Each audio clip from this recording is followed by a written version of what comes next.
Good evening, everyone, and thank you for coming out in such numbers on a, well, not at such a lovely day, but at least it's summer, just about. My name is Yaris Balan. I'm the director of the Canadian Institute of Ukrainian Studies at the University of Alberta, and I welcome you on behalf of our institute and the Contemporary Ukraine Studies program under our umbrella. Obviously, the topic tonight is a hot one, an interesting one, a really relevant one right now. And we're extremely pleased to be able to present Dr. Ostap Kushnir, who is an assistant professor and deputy dean at the Faculty of Economics and Management at Lazarski University in Warsaw. His academic interests include boundary forming processes in Central and Eastern Europe. He has contributed to a number of books on regional politics and authored over 20 articles. He holds degrees from the Mechnikov National University in Odessa, where he completed a BA and an MA, the University of Wales in Cardiff, where he completed a MA. Did you learn Welsh? No. Oh, well. And Nicholas Copernicus University in Torun, where he did his PhD. He is a member of the editorial board of the Central European Journal of International and Security Studies. And among his publications, I just noticed, I can give you a plug here, is a book called Ukrainian and Russian Neo-Imperialism, The Divergent Break. Please join me in welcoming Dr. Kushnir.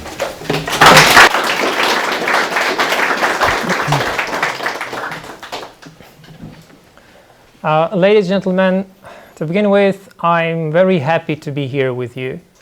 I'm very grateful to Canadian Institute of Ukrainian Studies for providing me and other researchers an opportunity to come here, to meet you, to interact, to exchange with opinions, to discover new world. Because living in Edmonton, this is a discovery for me.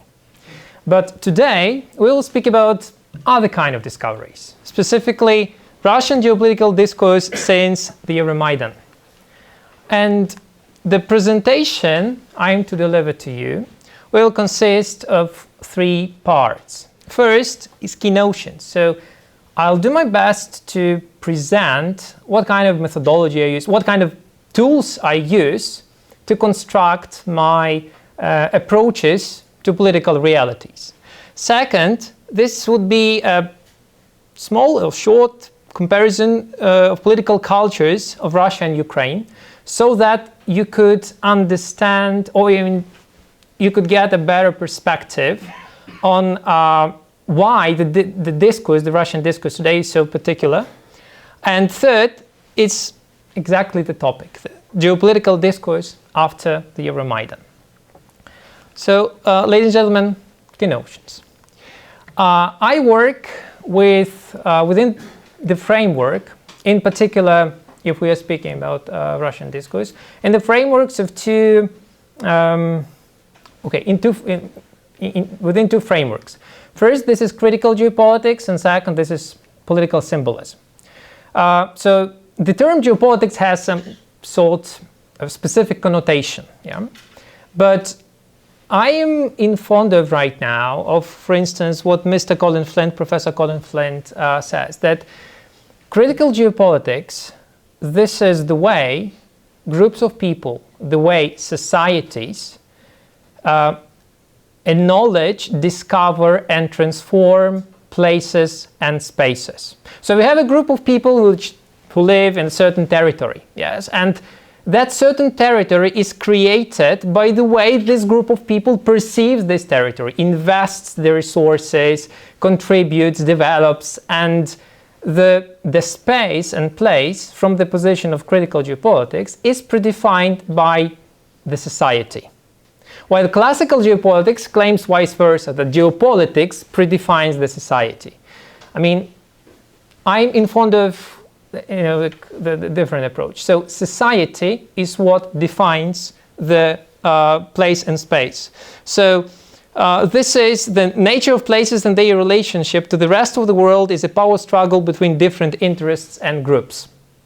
So this is the first anchor, critical geopolitics, society, place, and space. And Colin Flint, whom I personally admire. Then the second pillar of today's presentation, this is political symbolism. And here I would like to refer to my friend Lee Trepanier, Professor Trepanier, and to Eric Vogelin. So what do they say? They say that every society has a vision of justice and order. Every society throughout the history of its development discovers the best patterns how to self-govern or how to govern over this society and other related societies. Throughout the history, they are testing different solutions, different political frameworks, approaches, and they are ending up with certain which work for this exact society living within this exact place and space. Yes? So, and all this experience, or the experience of discovery, how to govern the society, accumulates in a sort of political symbols, in a sort of what is perceived as right to construct justice and order for this particular society in this particular environment.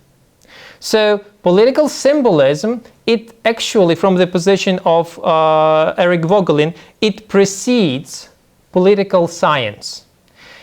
The political symbols, these are the sort of guidelines accumulated throughout the history in the experience of a group of people, which allow this group of people to self-govern or to reconstruct the best frameworks of governance for this society.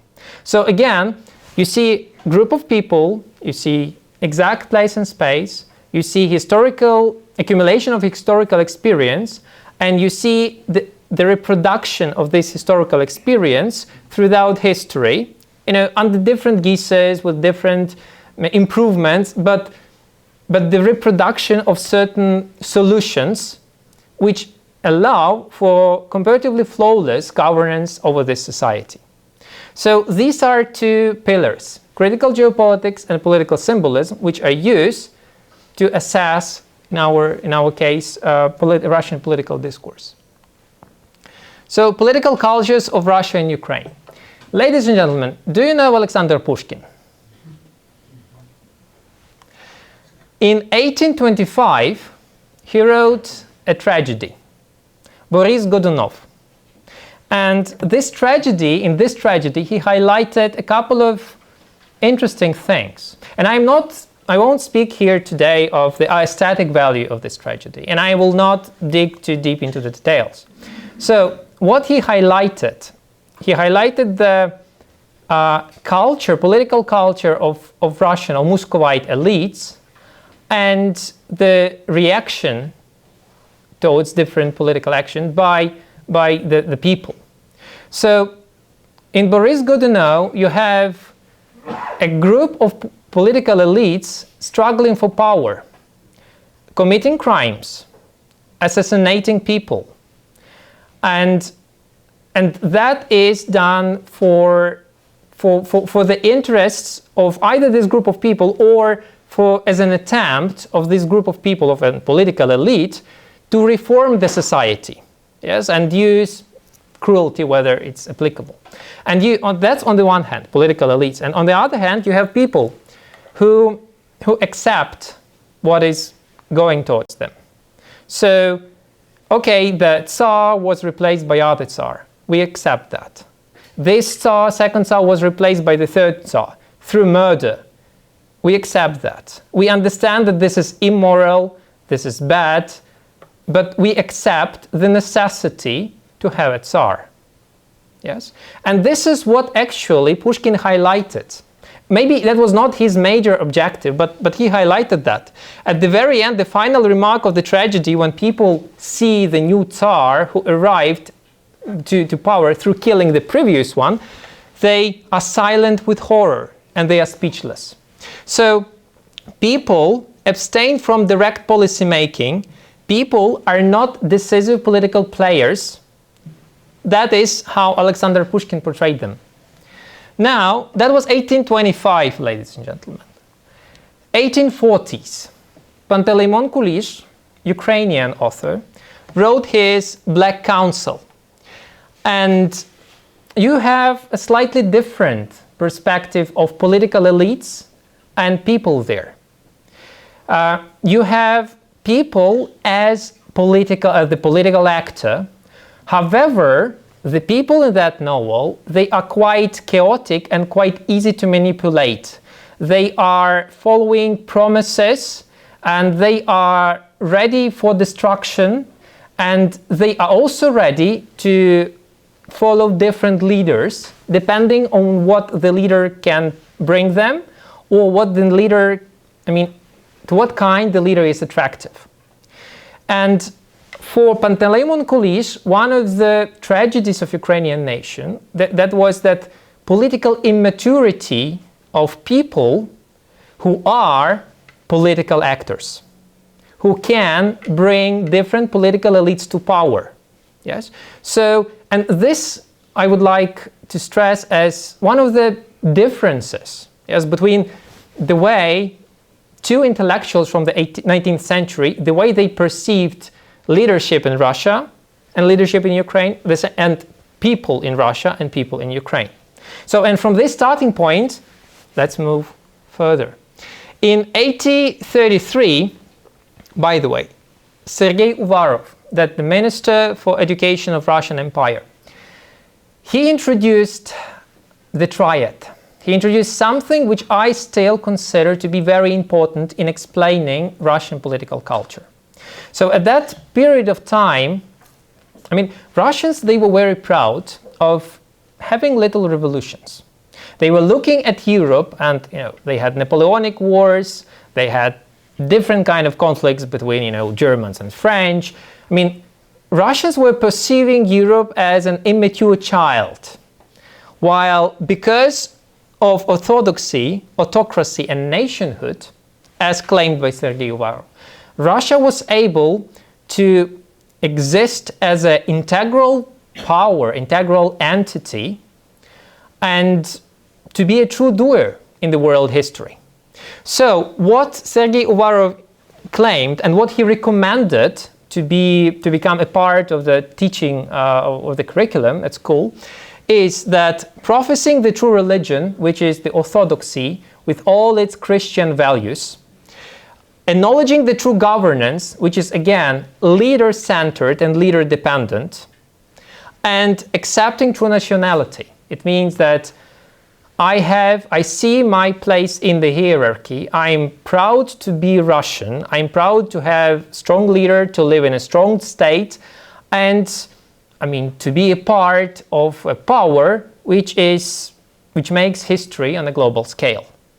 Yes. So that triad, from my perspective, and from what I researched and discovered in this book, this triad is what still predefines Russian political tradition. However, it was significantly updated, or it significantly evolved throughout centuries.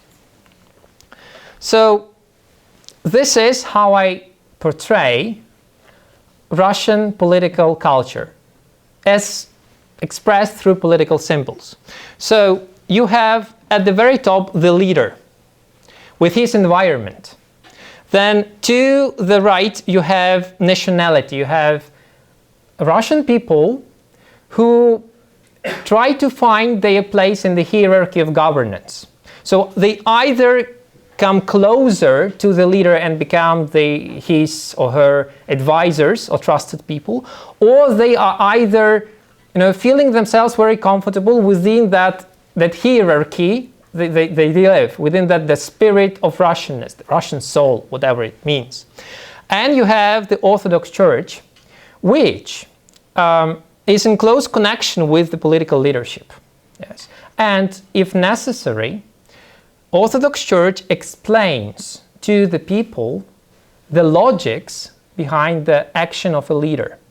So sometimes the leader may take not that very moral actions. Sometimes he may declare or she may declare themselves above the law. And you have the tradition, which is the best represented through Russian type of orthodoxy, the tradition which explains and justifies these actions, and which also helps the leader to rely the people around the flag, whether this is needed. For instance, one of the reasons and one of the justifications for Russian-Turkish war was we are defending Orthodox Christians, which would be massacred by Turks if we won't. So let's send army there. And this kind of reiterations, they reappear from time to time in the Russian decision-making. And if you have the Triad in place, if you have a strong leader which gets support from the moral authorities and respect from the people, you have a very strong state, which is huge, yes, and which, I mean, it's hard to be kept in its integrity. But if you have that, you have the state which is quite stable, yes, and which is not that afraid of sanctions, actually. Because you do not see the welfare here. Now, Halford Mackinder, when writing about Russia, he said in 1904 that Russia replaced a Mongol Empire. That the type of governance practiced throughout centuries by Mongols, they were not copy-pasted, but they were adjusted, yes, in Russia. Because from the perspective of Professor Mackinder, it is very hard to govern this big piece of land, and autocratic rule is what actually works. But apart from that, Mackinder stressed that Russia is doomed to make a pressure on the neighboring states, on Finland, Scandinavia, Poland, Turkey, on Persia, because this is again one of the aspects of Russian political culture to focus the attention of people to the issues outside of the territory. And I'll talk about it in a moment. Then Arnold Toynbee, 1947. As you know, at that time, the Orthodox Church was banned because communism replaced it. And that is what exactly Toynbee stresses. Okay, there was no longer Orthodox Church, but there still remained the necessity to justify leaders' actions, to rally people around the flag. And you have communism, the best ever ideology. Soviet people, we need to enlighten other people because they are not aware in the West, in African states, in Latin America, that communism is the best. So we need to help them, need to enlighten them. We need to create those international forces of support. And it worked. So, according to Arnold Toynbee, under the hammer and the sickle, under the cross, Russia is still Holy Russia, and Moscow is still the Third Rome. Then, George Kennan, US ambassador to the Soviet Union. The party leadership remain in theory the sole repository of truth. The truth is a constant, but it tends to be very flexible. So, infallibility of Russian leaders. These are only Russian leaders who make decisions. You can speak to any Russian in your environment, anyone who is dealing with governance, or she is dealing with governments. But what they can do is just to deliver your thoughts to the leader. And that is what George Kennan, and he is considered to be one of the founding fathers of the Cold War, actually. That is what he stressed in 1947. And truth is not a constant. Yes, this is also a very important thing. Because the leader may tell you today that the truth is a statement A, and tomorrow that the truth is the statement B, and that's fine.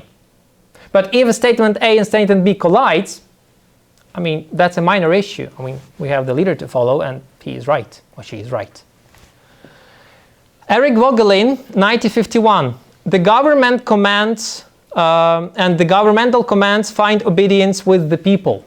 So again, you have a very rigid hierarchy of power, where all people who want to be engaged in policy making, they can.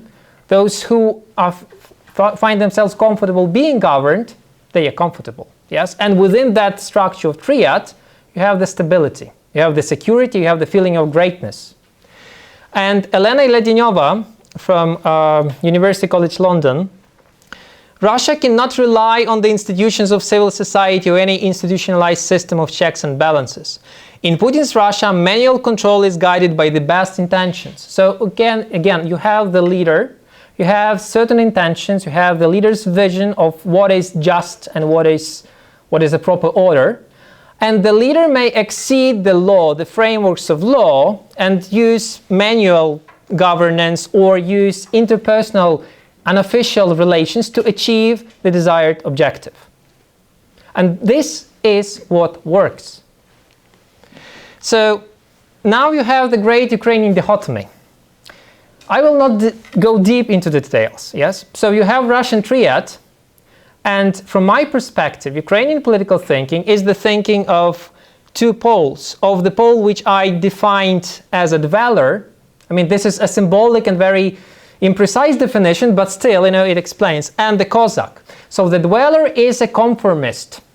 The conformist who can actually accept the Russian Triad. They want to live a prosperous life without many problems, and those who offer the best, the easiest solutions, okay, you have our support. And you have constantly Cossacks, the non-conformists, the people who challenge. Either whether this challenge is productive or counterproductive, this is secondary thing. But they are challengers. And they can get the attention of other people. They can motivate some of the dwellers to join their side.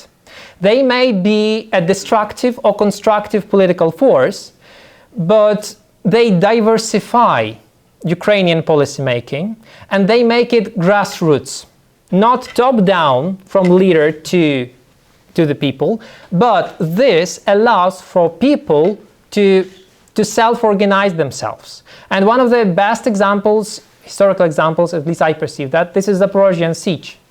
I mean, the grassroots movement of people who self-organized themselves and became a power in the European policy making.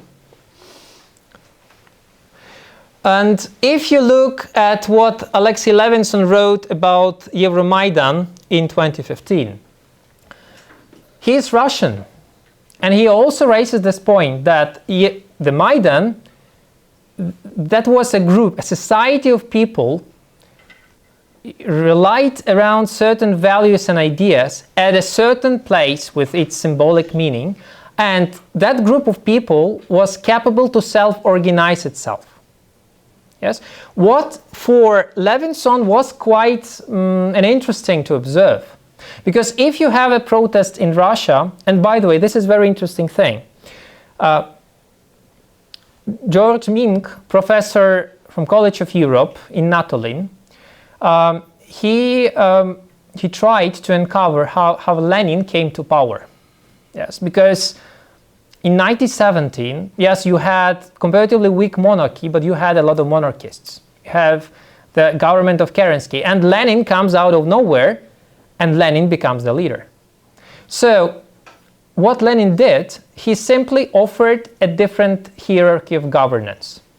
He organized all those Soviets, yes, the units at the big industrial plants, and just promised them power. So he created the network, the system of governance, which simply replaced the system of imperial governance, which was in crisis at that time. Today, if you have a protest in Russia, and for instance, you have a certain people like Navalny, who are recognizable as leaders, what the Russian authorities do at first, they arrest those people. So if you do not have a leader who can create the hierarchy of governance, the protest will disappear sooner or later. Again, from my perspective, and I may be wrong apparently, the leader dependency in Russia is very important, while in Ukraine you can get the grassroots leaders growing to power and exchanging one another, whether it is necessary. So now the third bit, Russian geopolitical discourse of the Euromaidan. There was a very interesting speech delivered by President Putin in Munich in 2007, and some of the researchers claim the speech to actually start the hybrid Cold War 2.0. In 2007, President Putin, for the first time in his public speeches, attacked the United States of America. He claimed that we are witnessing uncontained hyper-use of force, military force in international relations. United States overstepped its national borders in every way. He also said that as for 2007, the world was unipolar. So the world has one hegemon, the United States of America, and the United States of America decided what is right and what is wrong, according to President Putin. And it results in the fact that no one feels safe. I want to emphasize this. No one feels safe with the unipolar, within the framework of the unipolar world, as President Putin portrayed it in 2007. And he also ended his speech with the statement that Russia is a country with a history and we will carry out an independent foreign policy. So he symbolized that the world is unipolar, there is no security anymore, United States violate international law. We as Russia are also a powerful state with a huge tradition, and we will deliver and we will proceed with our independent foreign policy. And in 2008 you have the war in Georgia. Then 2014, Crimean annexation, the so-called Crimean speech. And you have again the reiteration of the statement that the world is unipolar and this is bad.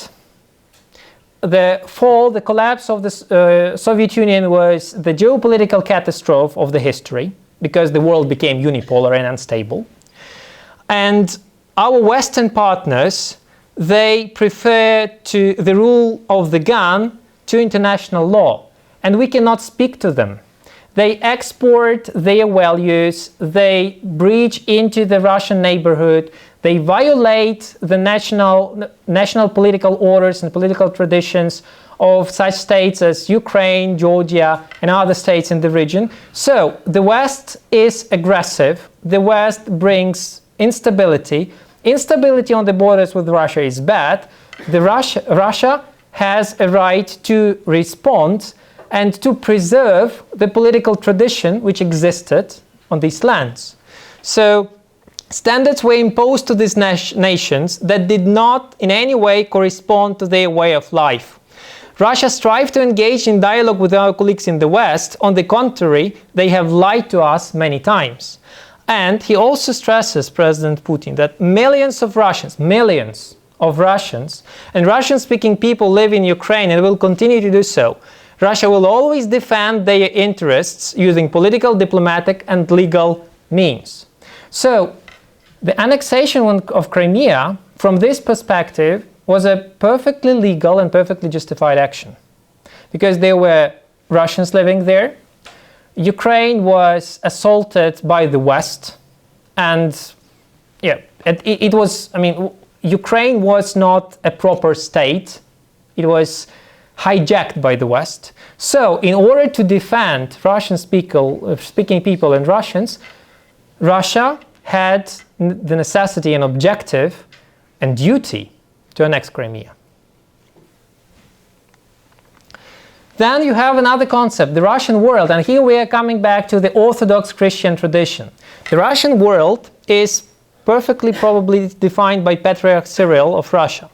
This is a specific spirit of tolerance and respect to nonconformists, understanding of the intertwined past and the future of all Orthodox Slavs, common views on development, political institutions, governments, Russian language as the language of international relations.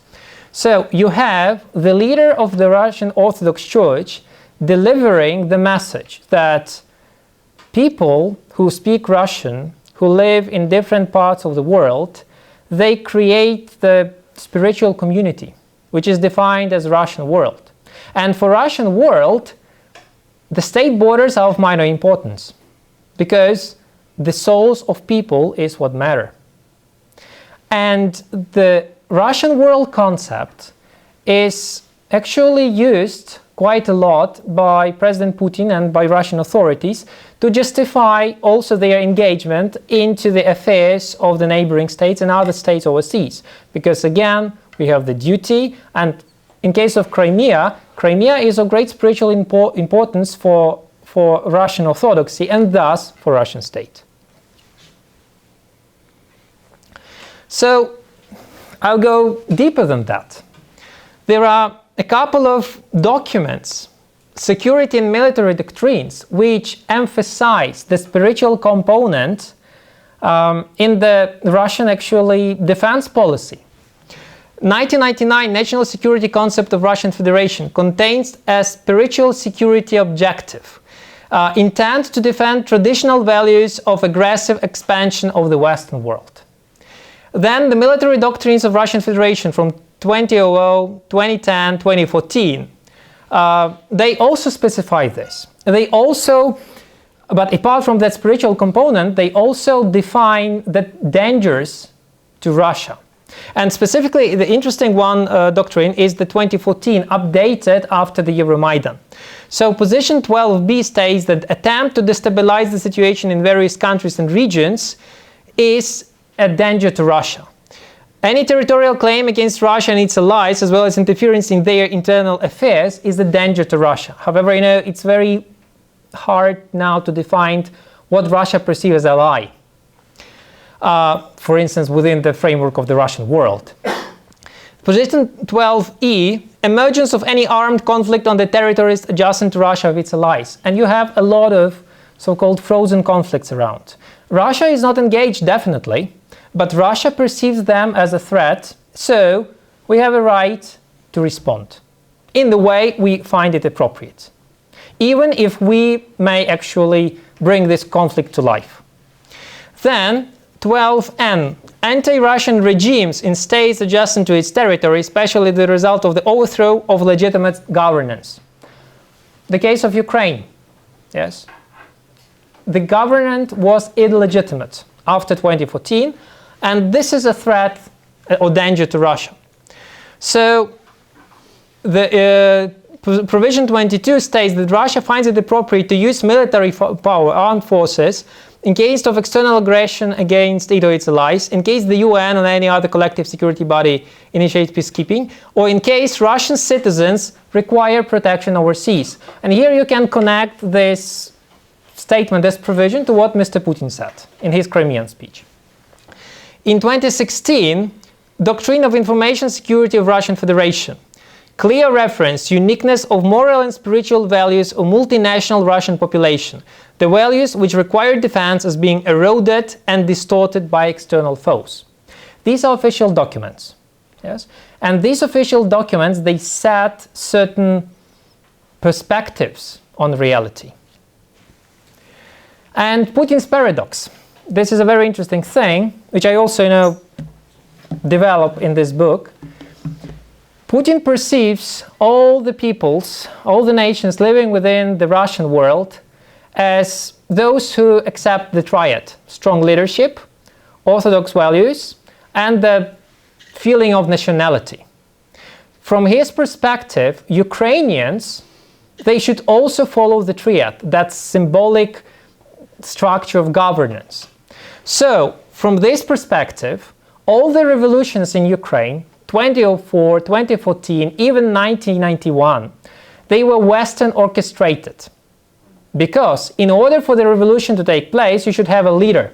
You should have a body which coordinates and makes this possible. While, therefore, you have today, not today, but in 2014, according to Mr. Putin, the government was illegitimate because the revolution was orchestrated, had been orchestrated by the West, and thus, it's wrong. It's wrong as a political system for Ukraine. So, Putin disregards the assumption that the power of political self-organization of Ukrainians may be higher of the Russians.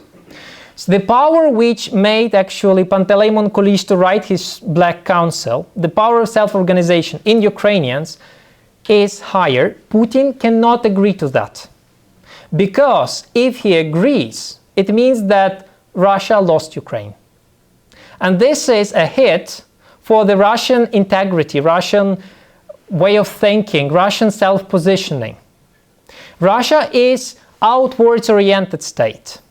Yes, Russia is not that interested in portraying and delivering and solving its internal problems, but trying to look overseas and understand to what extent, I mean, Russians are living in a more secure and prosperous society.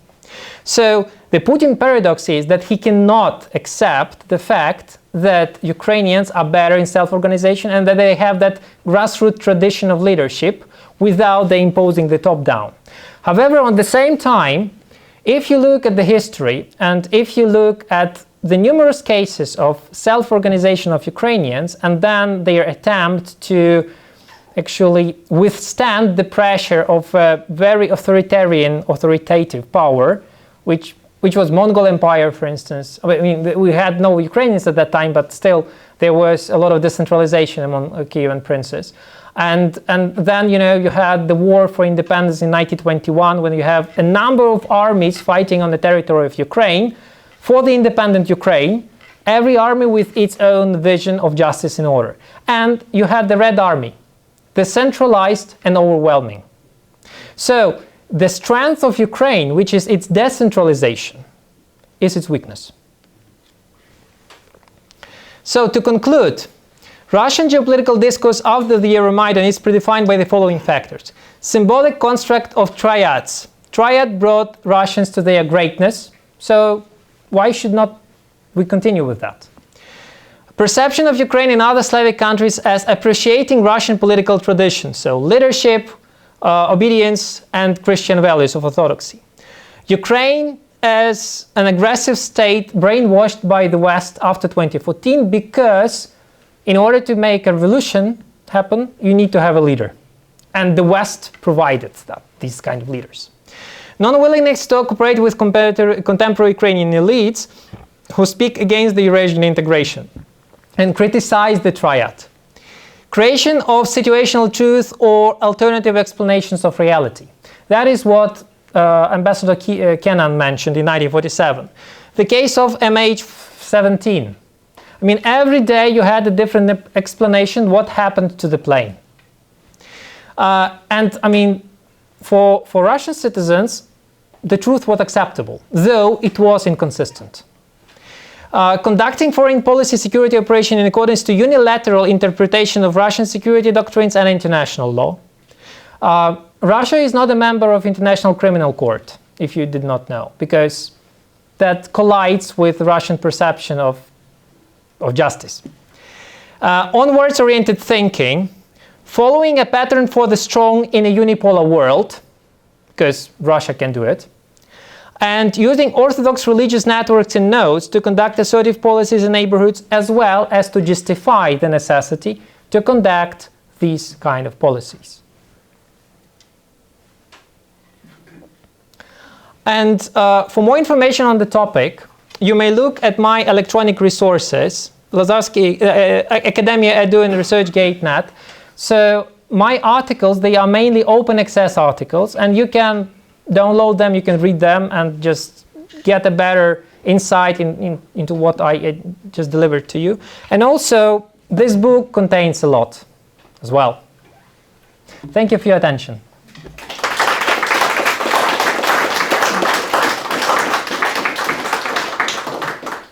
Lots of interesting ideas. Now we're put out by our speaker. We have time for questions, comments, observations about the thesis that was presented. Bogdan. I have a comment on the triad idea, and of course the communist period seems to contradict that, but if you look a bit more, if you look at, you know, the idea of continuity and the continuity of this triad idea, I think you can see through the Soviet symbolism and also draw parallels with the traditional triad idea, where communism as an ideology would be replacing orthodoxy. Yes, yes, yeah. But I have a question regarding Russia's historical, let's say, backwardness, and its attempt to maintain imperial status always means that it has to try to catch up and maintain parity with the West or with its rivals in any case. And right now it's and has been the West for quite some time and continues to be to this day. So the Triad model, I think, politically provides stability, but it also undermines the ability of the Russian state to really modernize itself on its own. Is that something that you would agree with, or can you comment further on that? Thank you for this question. Actually, I can tell a lot on that topic, because this issue, the modernization issue, was raised also by Professor Toynbee in 1947. And he said that, yes, indeed, the Triad does not allow for that kind of flexibility. Yes? Therefore, there is controlled Westernization. There are some inventions coming from the West which Russian leaders perceive as fine to be accepted and developed, like, for instance, atomic bomb. Yeah? It was invented by the West, but Russia developed that idea quite significantly, because that was the interest of the leader who decided that, yes, that is the way to go for our state. That was the way to go. But on the other hand, you have genetics. And Stalin, who declared that this is bourgeois science. I wonder whether you know anyone who is, Russian, professor in genetics with a world name today, living and working in Russia. Yes? So you have a lot of nuclear physicists, and because that was the interest of Russia to develop this kind of science, and you do not have that many people good in genetics, genetic engineering, which the West is leading today, the field. So today you have sovereign democracy concept. Yes, democracy is good, democracy is great, it's power to the people, but we have sovereign democracy. We still have decision makers who decide what kind of democratic ideas should be allowed to come to Russia and what not. So you still have that leadership tradition which admires the Western know-how, but which is very selective, what kind of know-how should be implemented and what kind should not. And Marcel van Herpen, in all of his 3 books, he also raises this point. He actually writes of the so-called bunker and identity. So there are small windows through which certain Western ideas can come inside and be accepted, adopted, developed, even overdeveloped if to compare with the West. But the overall innovativeness of Russian thinking is, again, yes, it is behind the Western thinking. Okay. There's a lot of philosophy. I don't know if you're aware whether there is any philosophical trends in Russia that are similar to the West, to the Enlightenment philosophy, and to philosophies of individualism, and let's say even Lockean contract theory. I don't know if in Russia they had any of these kinds of developments, and also in China. So we're talking about very strong philosophical differences, which permeate the, which were founded in certain eras, which the Russians might not, and the Chinese might not have adapted or adopted. Thank you for this comment. I totally agree with you. So maybe you have heard of Professor Narochnikskaya. She wrote a book, Russians in the World History.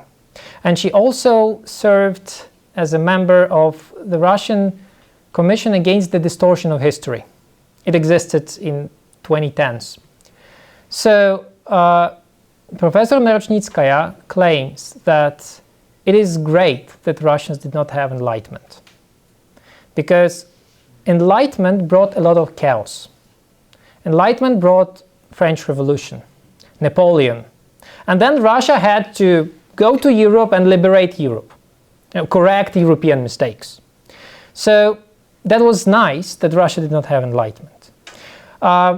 Also, Marcel van Herpen mentions that Empress Catherine, she wanted to experiment with some of the ideas of enlightenment, but it went terribly wrong, and she reinforced that hierarchical, rigid governments even more. So there were attempts, but they did not work out that well. And yes, so that's the point. But with the ideas of enlightenment, you have a philosopher who is approached to Russian governing circles, Professor Nerochnitskaya, and who claims that, enlightenment actually, it is good Russians did not have that. Yes. I got a question on the recent schism of the Ukrainian Orthodox Church with the Russian Orthodox Church.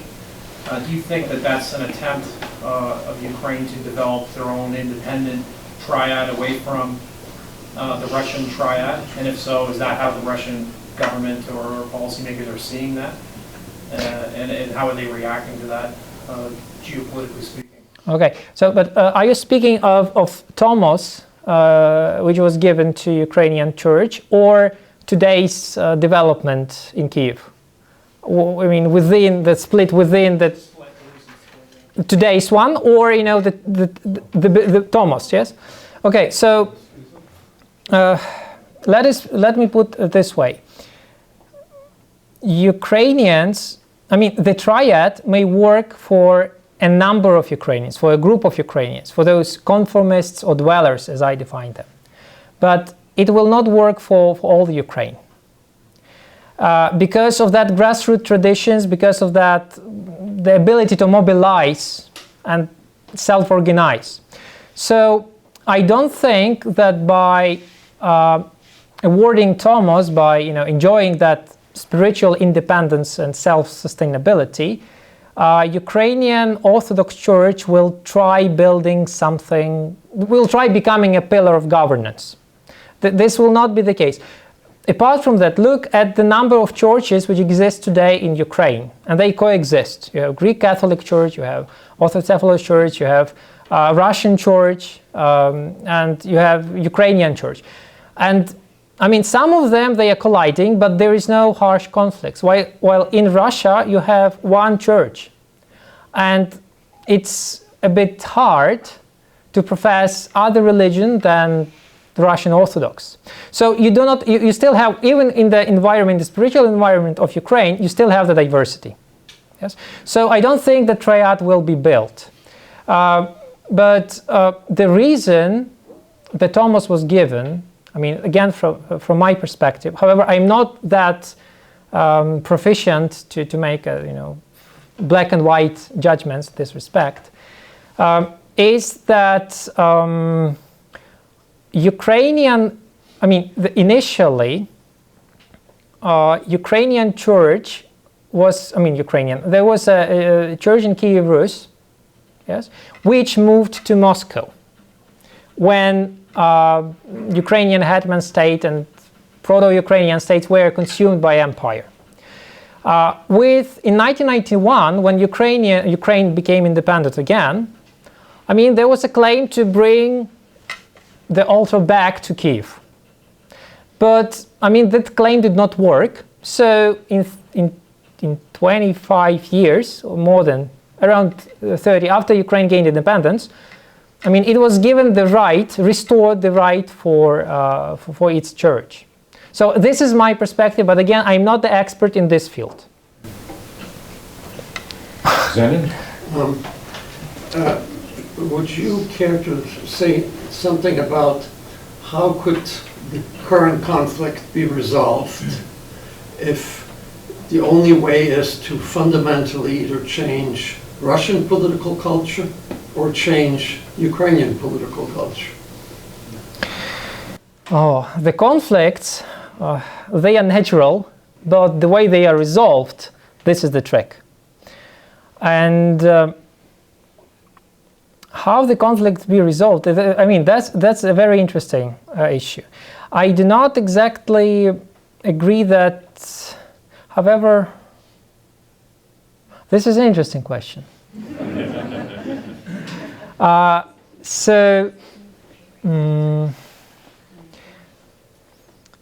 Ukraine, throughout history, yes, if you look, that was the land of decentralization.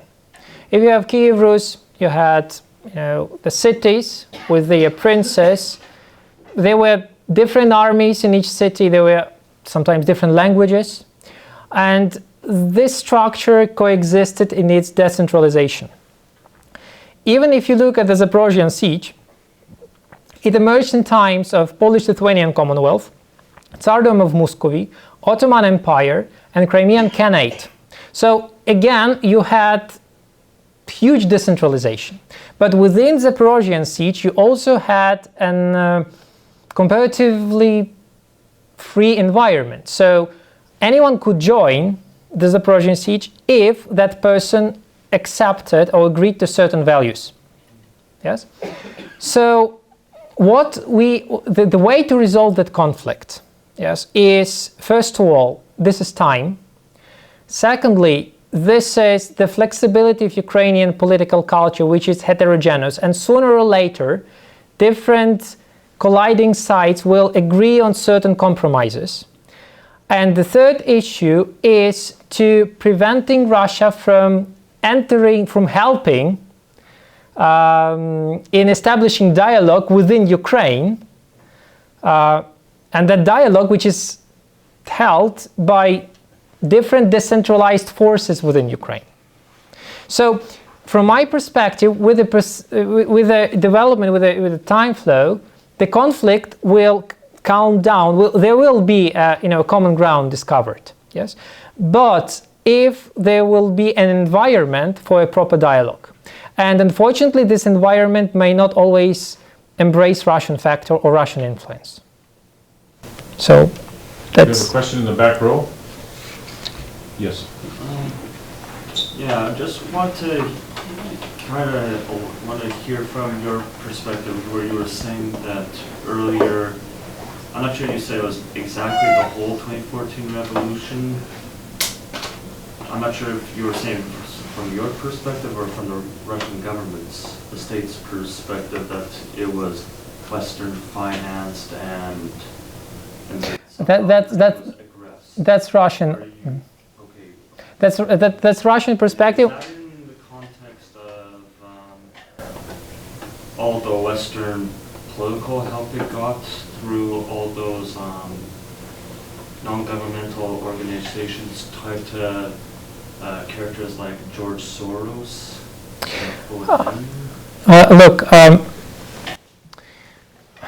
Once I spoke to ambassador of the European Union to Belarus. And right in this respect, I would like to compare Belarus to Russia. Yes? And the ambassador of European Union to Belarus, she said that it's hard to speak to authorities of Belarus because they perceive civil society as someone who actually makes up chaos. So civil society is immature, chaotic, assertive, and they are undermining the solidity and efficiency of governance. So from this perspective, yes, and you have that quote by Professor Ledenyova, that civil society, I mean, it's good, but at a certain point it starts to be a burden. So, I mean, Russian decision makers should act regardless of what civil society wants. But civil society and the spirit of individualism, the spirit of the opportunity to pursue individual happiness, this is the core of the Western values. And if you look at Ukraine, if you look at Georgia, if you look at Armenia today, this spirit of freedom, of ability to pursue happiness, of ability of enjoying individual opportunities, it is attractive. And from my perspective here, yes, that spirit of Western freedom ignited the protests which grew into Euromaidan. That was not something what the European Union or the Western world invested a lot of money into. Yes, I mean, apparently they supported certain civil society groups or activists, but overall, if Ukrainians are going to Europe and they are coming back to their homeland and they understand that, okay, I mean, even Poland, which had comparatively similar starting position in 1991, Poland is in the European Union and Ukraine is not. So, I mean, there's maybe something wrong with our approaches to justice and order, and they are trying to modernize it somehow. So, from my perspective, I mean, I see that you want to comment. From my perspective, the West does not enforce values. It promotes values which are attractive. While Russia today claims that West is aggressive and intervenes into its sphere of governance, thus violating the national tradition of governance. But I would not claim that this is the case. So you're saying that the whole funding that was discovered regarding Soros's Open Societies Foundation didn't play a huge impact? Look, I think that I'm not very good at the open society policy making and programs. So I cannot comment. I know that there are some information, so news coming around, but I'm not that deep into them. So I cannot, answer yes or no to you, unfortunately. Igor? You never draw a distinction between Russia and the Russian people.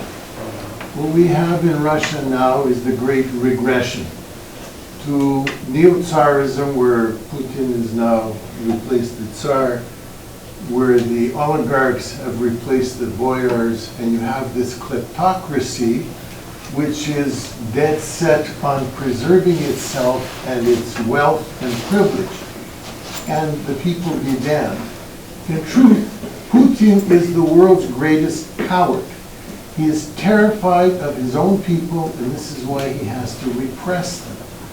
He has to keep Russians in a permanent state of suppression of evolution. Where other countries and empires have evolved, Russia hasn't, and that is because the elite wants to preserve itself in power and all the wealth that goes with it. And so, and he constantly hints at this by talking about regime change, that they are afraid of regime change. And what regime change? The regime change would be a gravitation towards democracy, as happened partially in the 1990s. So I think this fortress state that they've created, Russia right now is like an orca. It has no natural enemies or predators anymore ever since they became a nuclear power.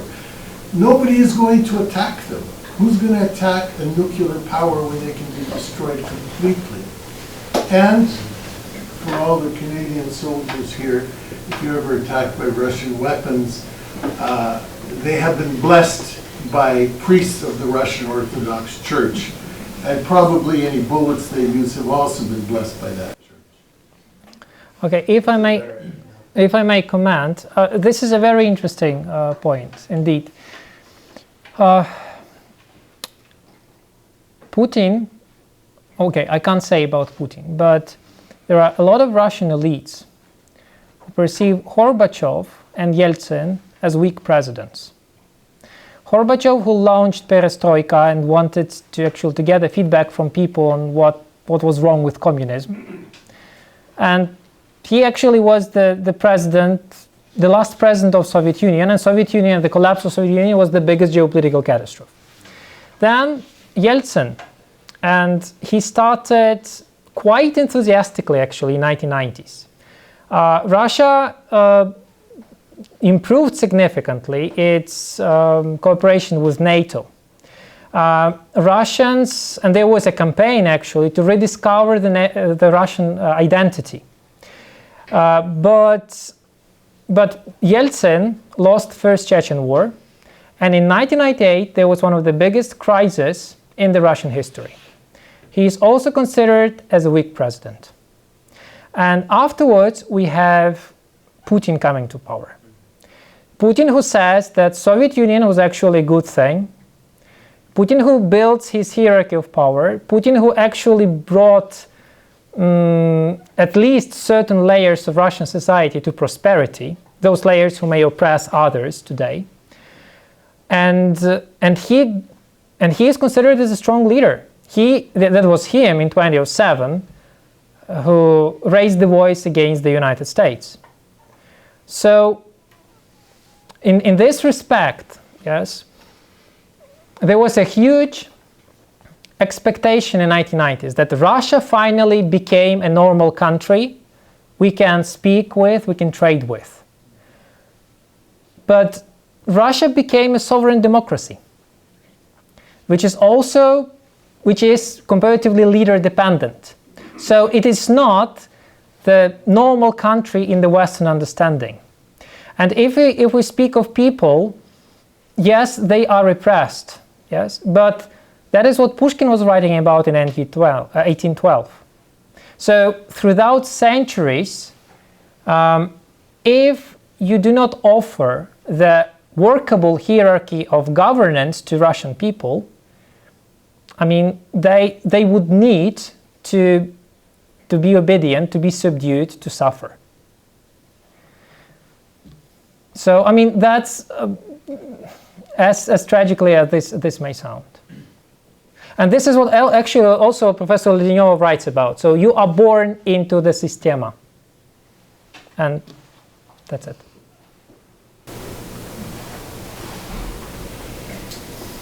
I have a question following up from Zainan's question. It seems that Russian autocracy is justified by the need to keep stability, provide security over a sprawling territory. Would the shrinking of Russia, as happened already in one part with the collapse of the Soviet Union and could still happen further in the future, would that make it more open to the possibility of democratization, of change, of new ideas coming in, if they didn't have to govern through an autocratic means this vast territory? So, I mean, that was actually Dmitro Dontsov, who said that if Russia democratizes the empire or the Soviet Union, it will collapse. Because democratization means more decentralization, better governance and distribution of resources, and the development of local peoples and local people. So if you look at Vladivostok, yes, for people living there, it's much easier and probably much more profitable to trade with Japan. So, and that was actually the case when they imported massively Japanese cars with a right steering wheel. And they were not allowed to do that because Russia has, an ambition and need to sell Ladas. But Ladas are produced on the other part of the world within one border.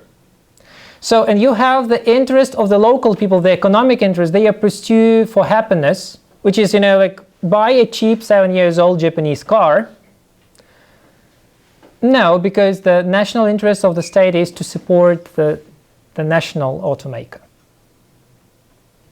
So, in this slide, yes, if you go into genuine democratization of Russia, if you launch those genuine processes, I do not know what will happen with Russia, whether it will be Russia and whether we want to see what will happen.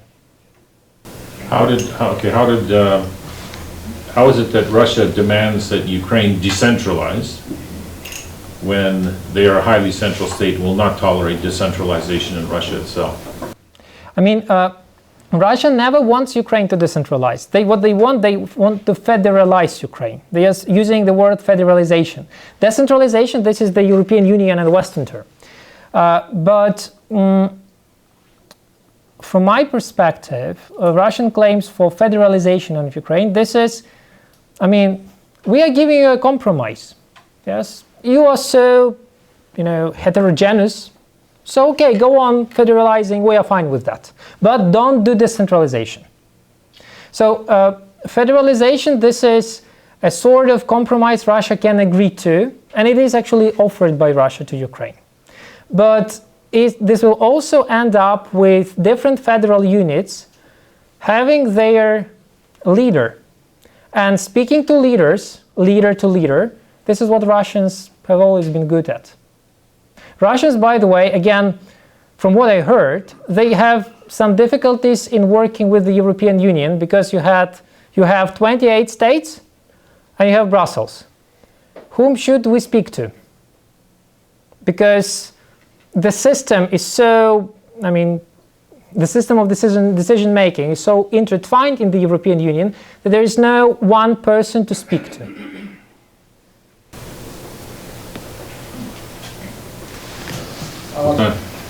One more question. Going back to the idea of the Triad. The Triad is I think, a fairly stable political model for Russia. It's worked and it continues to work to this day, as you've demonstrated. Part of that model, I think, is based on irrational sort of ideas when we talk about the Orthodox Church, but still, orthodoxy, but that takes into account, I think, the irrationality of the human being, and so there's a certain logic to that. But the system as it stands has to rest upon some sort of a good, healthy economy in the long run in order to survive. You mentioned that when Putin came to power, of course, he promised stability and return of Russian greatness, but it wouldn't have been possible without a rise in the price of oil and commodities, and the Russian economy today is very heavily dependent upon the production of what we call, carbon-based energy, and the export of that energy to the West and other parts of the world. As we look forward, and we are hoping that the world will become less dependent upon these types of fuels, won't that, undermine the model, the political model once the economic, let's say, hardships begin to bite the average Russian, because in the end, if the world is successful in moving away from carbon fuels, then the Russian economy will naturally suffer greatly. I agree. I agree to your perspective, but we also need to keep in mind that if you look at the level of welfare of an ordinary citizen of Russia and the welfare of a citizen of the European Union or Canada or the United States, you have a significant difference. However, you also have the tolerance. So while living in Russia, by understanding that we are not as rich as Europeans, still you have a significant number of people going along with that. And this is in particular, this may be in particular related to those Orthodox Christian values that claim that, the rich people will never get to heaven, and, if you suffer here on earth, it means that actually this is what is reasonable, and what should you live with and struggle with. So you have that, not that high economic expectations in Russia if to compare with the West. Yes, the economy significantly depends on export of resources, but it also is the non-formalized economy. The economy where you can get something through providing certain service to someone, and it is never taxed, it is never reported to any kind of authority. You may bribe someone and get something, or you may negotiate with someone and get something. So you have a significant area zone of the so-called gray economy, which we cannot measure, but which is in place and which also contributes to the stability of the overall Russian economic system. Now, with the resources and the shift towards renewable energy, Russia is very assertive in promoting the Nord Stream project. Though Brussels and the European Union authorities, they accepted the strategy towards the diversification of energy supplies, so that the European Union is never dependent or over-dependent on one supplier. They want different sources of energy and different suppliers. So what Russia does, it persistently lobbies and builds that Nord Stream project. Because as just Nord Stream is finished, it means for the next 30 years, Europe will buy Russian gas and oil. Because you have that infrastructure in place. Why should you, disregard that? So, this is a very, straightforward game. But if Russia is successful, it means, it may even have some extra time to adjust to a new world with renewable energy. But again, this is my perspective. You may not agree to that.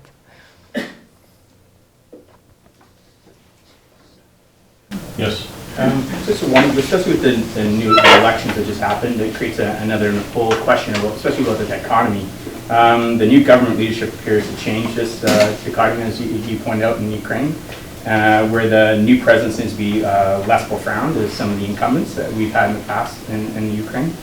So, in your opinion, do you think that this divergence will shift influence from back over to the Cossacks and faith? And maybe another grassroots movement? And if so, do you think this would widen the division with the Stoic perceptions of with the Russian Triad and federal symbolism? Oh, that's an interesting question. Thank you for that. So, actually, if you look at the elections themselves, they are quite interesting. So, if you look at the elections of 2014, yes, President Poroshenko, he won in the first round, and he gained support even in those parts of Ukraine which are known to be comparatively Eurosceptic, let's put it this way.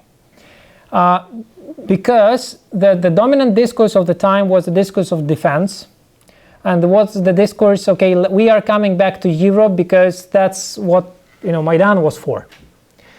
And by circulating that message and by creating that spirit, the political system of Ukraine allowed President Poroshenko to be elected in the first round. Right now, we have a quite different shift. So we have President Zelensky, who was comparatively well supported in the Western Ukraine, which is very pro-European. And the analysts did not expect Mr. Zelensky to be that popular in that part. So in 2014, you have shift to the east. In 2019, yes, you have shift from east to the west in the public support. And this is the tradition, actually, that's the flexibility and decentralization. Dependence on who generates the message, who among people I recognize as authorities, whom these people support. So, and based on that, and what kind of media actually, because media also, they sometimes send different messages, colliding messages, and every media has a network of supporters or consumers. So, based on how the discourse is formed, who is the authority on the national level or the local level, you have the outcomes of elections. And you have that diversity actually working. And whether it will lead to a stable regime, yes and no. Because it will be stable, because the president was democratically elected.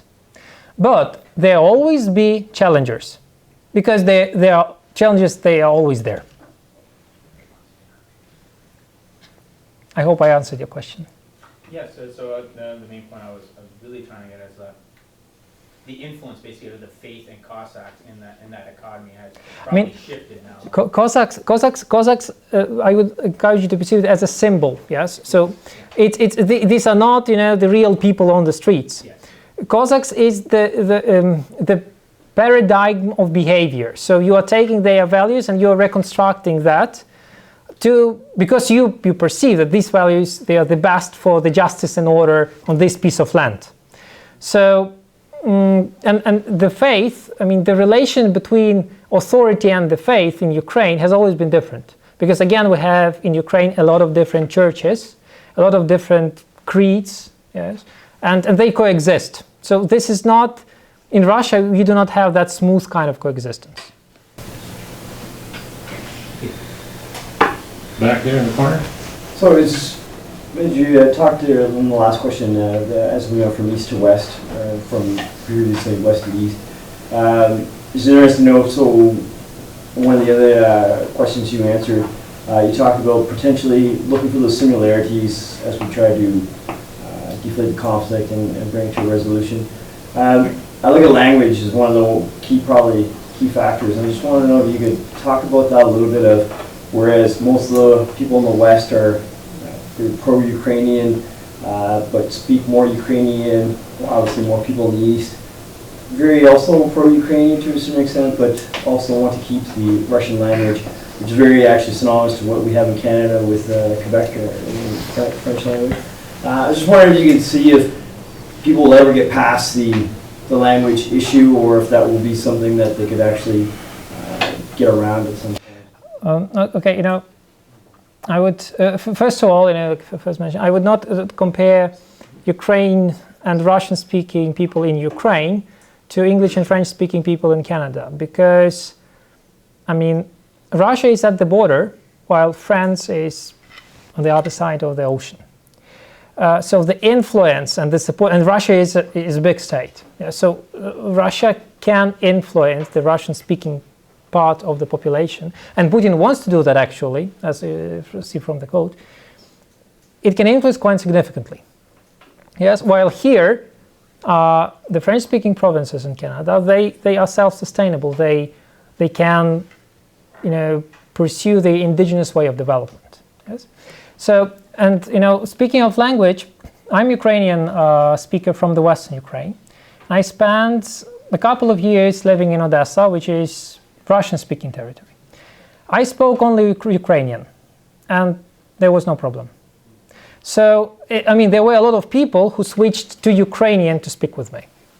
That's my personal experience. Another thing, that if you look today at the Ukrainian armed forces, or those voluntary battalions who are fighting or stationed in the east, the majority of people there are Russian-speaking. So the Russian-speaking people are defending Ukraine against the Russian-speaking people.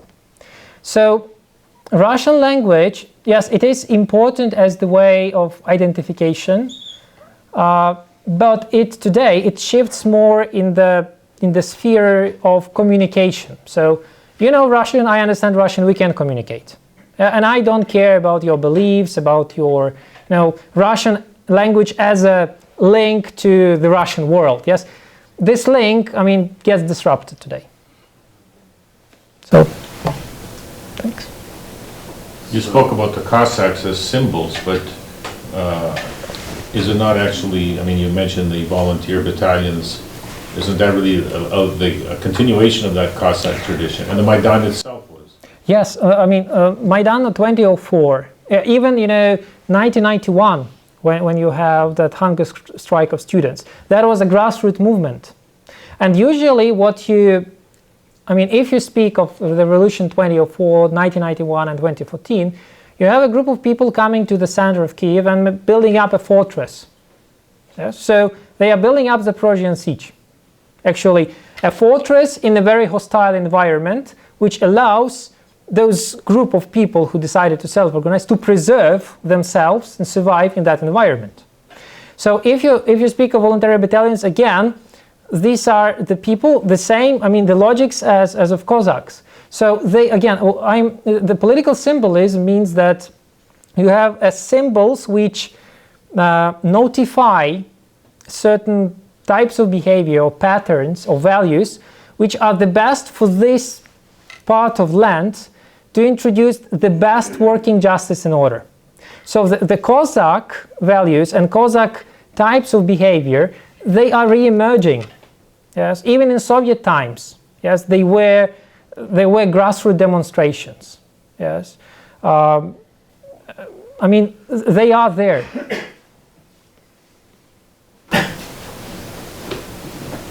If there are no more questions, I want to thank our speaker for a very stimulating talk. Oh, we have one back there yet? Kind of to go back to the comment where you're saying the comparison of, Quebec within Canada and the idea of the part of Ukraine where the rest of Ukraine compared to the Donbas region. Not only Donbas. Not equally comparable due to, you're saying, the distance between the mainland reaching counter of Russia, unlike how France is separated, like you said, from body of water. Are you trying to say that the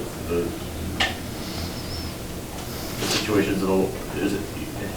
it's comparable to Quebec, but it's not Quebec because the waters are even more muddier than that? So look, I mean, I'm stepping on a shaky ground because I. Russia does have some mutual intelligibility compared to the Anglo-Saxon language group compared to the Romance language. Let's put it this way. Quebec is a province. Yes. Again, I'm not a specialist in Canadian policies, so I'm right now I'm on a shaky ground. But what I'm trying to say is Quebec is a province which can build up its policies. I mean, apparently they are federal policies, but they can be to a certain degree self-organized, self-governed. Yes? And whether, France like anything, other French-speaking countries like that or not, Quebec can do that if they find it reasonable. While on the territory of Ukraine, if certain policies are adopted, for instance, language policy, or when the mobilization was called in 2014, the response from Russia was quite harsh, and that was a political response, and that was also a response in providing weaponry to the sympathizers of Russian state. So that is my main message here. Hi, I'm so sorry, I know this has gone on long enough, but I just have to add a point about the whole Quebec thing. The reason that the French have so many rights with their languages here is because of the Quebec Act, and because they were afraid that they were going to team up with the American colonies down south, the 13 colonies, the American rebels. So we're missing a really important piece, which is indigenous people. Yeah. Agree.